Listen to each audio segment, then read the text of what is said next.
Hey, what's up guys, it's Amit here, and let me show you guys the next top 5 features in iOS 11. So the first thing you probably didn't know is the brand new control center. As you can see, the control center is brand new in iOS 11 and it's totally reorganized. And if you don't have 3D touch on your device, you're basically gonna be missing out on a lot of features, but they actually added it in as like a long hold. So let me show you guys how to enable stuff.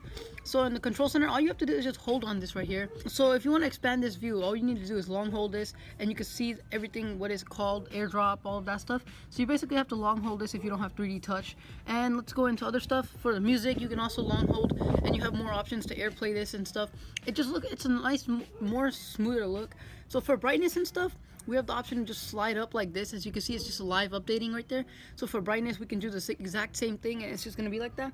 With screen mirroring, we have our orientation lock, our notification bell, do not disturb, flashlight. Flashlight's also pretty cool. You can adjust the levels right here, as you can see.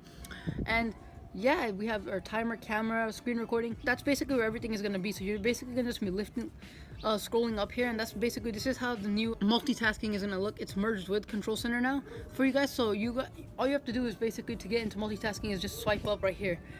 So you get access to both, and all you have to do to swipe up, that's how you close apps if you wanted to.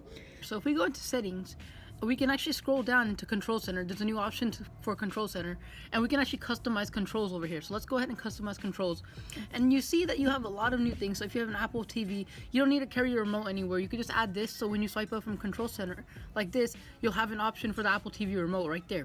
So what we're going to do for the first one is screen recording, actually. So we're going to open up screen recording right here, and all we need to do, this is the default layout right here, and what we need to do is just click the green button for screen recording, just add it, and there we go. Now we're able to record our screen.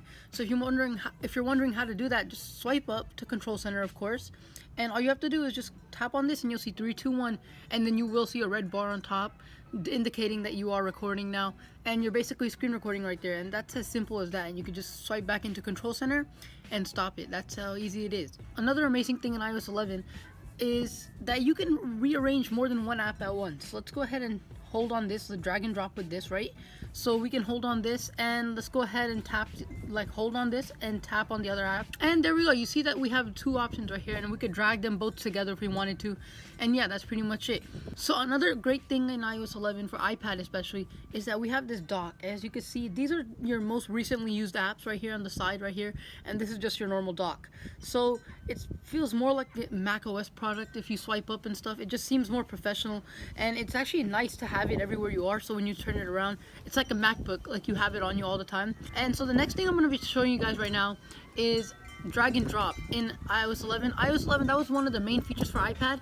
It was drag and drop. So let's go ahead and go into that. In order for a split screen to work, you need to go in portrait mode. Let's go ahead and hold on the Notes app real quick and tap on the photos as soon as it's like shaky, so we can just tap on it. And as you can see, we have our thing here, and now we could drag and drop into the thing. So let's go ahead and open it up, and as you can see, we have iOS 11 videos ideas right here. And now what I want to do is I want to actually drag something in. So it's simple, it's really simple. So all I have to do is hold on my picture right here and just drag it in, and you can see the add button, and there we go. I added this picture into our notes, and I basically just drag and dropped. And that's how easy it is to drag and drop an iPad in iOS 11. The feature does somewhat exist in iOS 11 for the iPhone, but it mostly exists in the iPad. iOS 11 is mostly just like a big update for the iPad and just a refinement for the iPhone. Even though it is good on the iPhone, it's like a major upgrade on your iPad. It makes your iPad a much more powerful tool. Another big feature is that we have the new live photo, like it enhances live photos and it makes your photos more to life. Like it's kind of like Boomerang if you use that for the iPad. I mean, if you use Boomerang for Instagram. So let's go ahead and go into our live photo, and as you can see, this is live, so we can just tap and hold on this, and you see it's moving and stuff. So you might be wondering, okay, what's so new about this? So let's go ahead and swipe up, and you can see we have effects now. So there's a couple of new effects. There's loop, there's bounce, and there's long exposure. So what long exposure is going to do is mostly just going to blur it out and stuff, and it will actually look pretty cool when you actually go into the live photo, and it just looks nice. So if we go into bounce, it's actually constantly moving, so it's like a real thing. It's just going back and forth basically.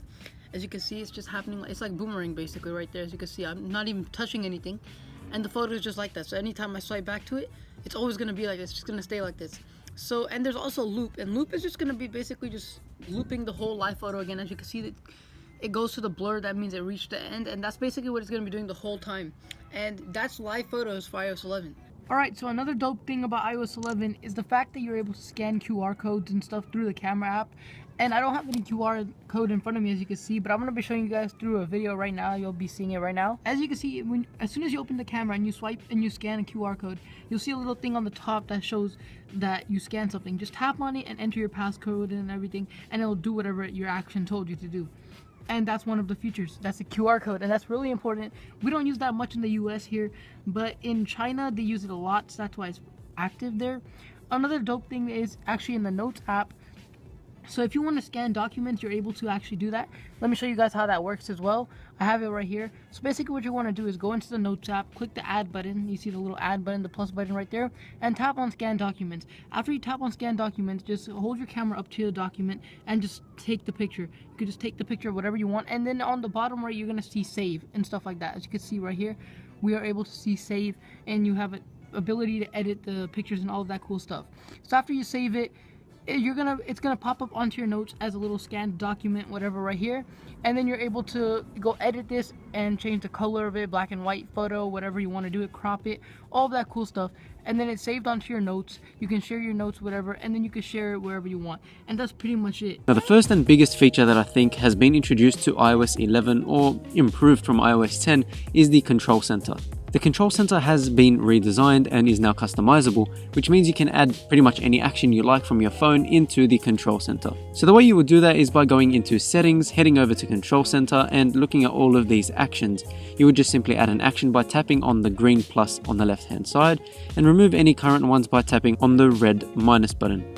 Now this brings me to the next feature, which is accessible from the customized control center, and that is screen recording. So the way you would go about this is by heading over to the control center, finding screen recording in that list of actions, adding it to your control center, and there you have it. It'll have a 3-second counter to give you a buffer so you can close the control center, and that way it won't be included in your recording. Once you're finished with that, just tap on the status bar at the top and select stop recording, and it'll immediately get saved to your camera roll. From there you can share, trim, edit, and do whatever you like with that footage. Now another pretty cool feature is built-in QR readers. Now it's inbuilt in iOS 11. Now the way you would access this is actually quite unique. It's not an app by itself or a feature specifically into the device, but it's incorporated in the phone's camera. So you head over to the camera and just point the camera at a QR code. You'll get a notification at the top which allows you to tap it and head over to the link that this QR code is pointing to. Now a lot of us have some scanning apps that allow us to scan documents, and we usually need that when we want to form some PDFs or scan some documents on the fly without using an actual scanner. Now when it comes to scanning, it's really simple. You just create a new note, tap on this plus button right here, and once you're presented with the action sheet, just select scan documents. You'll be presented with a camera view. Simply just place the documents in front of the camera. It'll detect the boundaries of the document you're trying to scan, and if it's real clear, it'll scan automatically. Otherwise you can just select capture the same way you would with a camera. Edit the boundaries yourself as you wish, and then you can apply some filters, crop it, or if you're happy with it, just press done and that'll be added to your notes. You can select that and then select on share, and that'll give you the option to share this document, create a PDF from it, or email it to whoever you like. Now the camera doesn't really have any upgrades, but there are 3 new live photo modes. And so when you take a live photo, you can actually use those frames rather than playing them as a live photo to create 3 other types of images. The first one being bounce, and that's similar to boomerang on Instagram if you guys have used that before. The second one is a loop, and as the name suggests, it's literally just a loop over that footage that's captured by the live photo. And the last one is long exposure, so basically it gets all of the frames, overlays them, puts them on top of each other and creates a new image. And that's really good for things like waterfalls. It just looks like some running water, and a really nice image can be created from this. Now with the redesign of iOS coming in iOS 11, has come the redesign of the App Store. The App Store looks amazing and it is tailored to your needs. Basically, whatever you need to do on the App Store is provided to you. Once you open it, you see the Today page, and that gives suggestions based on the usual things that you purchase. You can go onto the app side, the game side, which are both separated, check any updates real simply, and just enjoy the lovely new view. Not really a feature, but I just thought I'd include it for you guys. And now this one I think is really handy, and it comes at a great time when we are getting tons of apps being added onto our phone, wanting to organize them, and that's becoming really difficult. And now you can actually rearrange multiple apps at the same time. And it's pretty much the same as doing one at a time. Tap and hold on an app to get them to shake. Now once you start dragging one of them, it's pretty much locked to your finger. From there, with another finger, just tap on several other apps and they get added into this bundle. And now wherever you move the original finger you were moving, they start to follow. And so if you add them into a folder, they'll all add. If you move them to another page, they'll all move with you. And I think that's really handy and really productive for you. So yeah, if you guys enjoyed that video, guys, make sure you give this video a big thumbs up. I hope you guys really enjoyed this. I'll have the new iPhone X content on here really soon. iPhone 10, whatever it's going to be called. And it's going to be really amazing. I hope you guys do enjoy this video. And yeah, go ahead and follow me on Instagram, Twitter, and Snapchat. And yeah, make sure you're subscribed once again. And peace.